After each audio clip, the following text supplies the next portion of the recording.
Scholar Katrine Kiefer led a group of researchers who interviewed members of this team about their experiences of working together. She identified an evolution in the way the team talked and listened that accorded with a model that her colleague Otto Scharmer was in the process of developing. This model posits that there are 4 distinct ways in which we can talk and listen that are differentiated by the place from which we are operating. These 4 ways differ according to whether they give priority to one whole or to multiple parts, and to whether they reenact existing realities or enact new ones.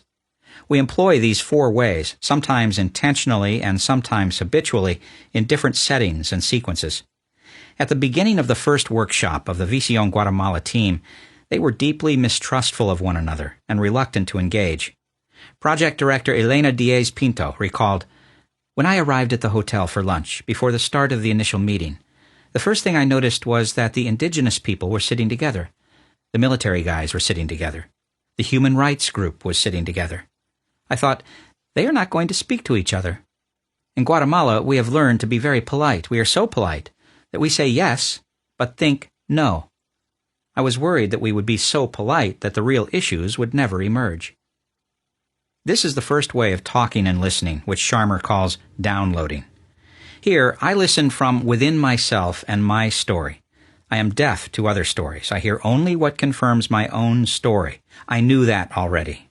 The talking, associated with downloading, is telling. I say what I always say because I think that my story is either the only true one or the only one that is safe or polite to tell. I assert that there is only one whole, for example, one objective or team or strategy, and ignore or suppress others.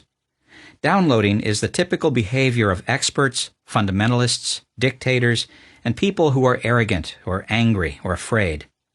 Stretch collaborations among people who don't agree with or like or trust one another always start in downloading mode.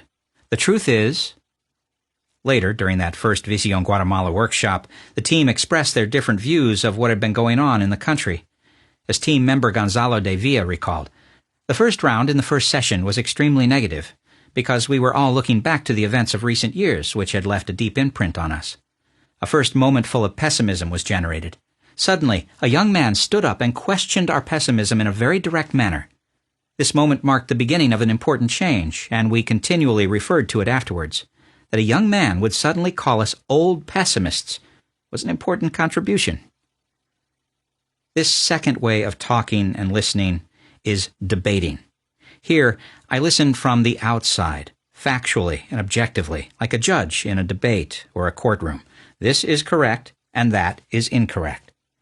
The talking associated with debating is a clash of ideas. Each person says what he or she thinks, and some ideas and people win and others lose. This mode is more open than downloading because people are now expressing their different views and are aware that these are their views and not the truth. In my opinion. During the Visión Guatemala team's second workshop, they engaged in a difficult conversation about what had happened during the Civil War. Julio Balconi, a retired Army general, struggled to get the others to understand why he had done what he had during the war, which was a perspective that most of the others were not sympathetic to. Raquel Zelaya, the Cabinet Secretary of Peace charged with overseeing the implementation of the peace accords, leaned over to him and said gently, "I know that nobody enrolls in the military academy in order to learn how to massacre women and children."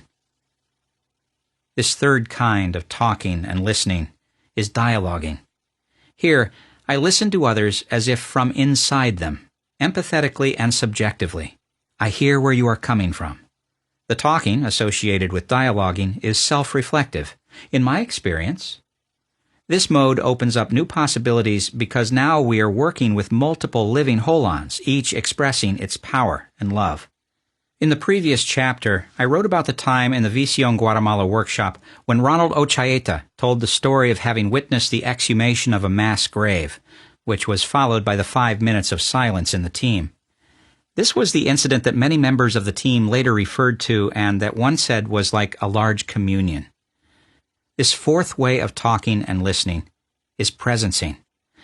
This neologism combines pre-sensing, sensing what is in the process of coming into being, and being fully present.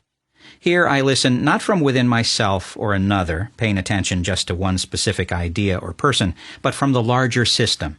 What I am noticing here and now is when I am in a group that is presencing, it is as if the boundaries between people have disappeared, so that when one person talks, he or she is articulating something for the whole group or system, and when I listen, it is as if to the whole group or system. Ochaeta was not a core member of the Visión Guatemala team, and although he told the story, the team did not really hear it as his story.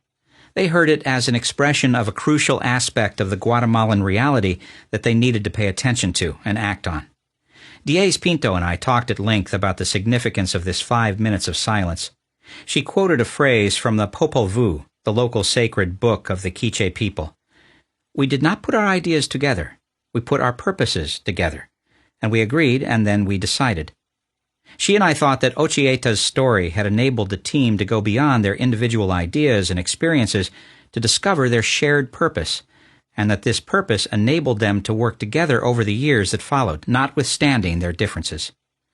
Presencing is a shared sense of the potential of a whole that includes and transcends our individual wholes. All 4 of these modes of talking and listening are legitimate and useful. It's not that we need to employ only one mode, but rather that we need to be able to move fluently and fluidly among them. And if we spend all our time downloading and debating, then we will only reenact existing realities. We will continue to think what we have been thinking and do what we have been doing. If we want to co-create new realities, then we need to be able to spend at least some of our time dialoguing and presencing.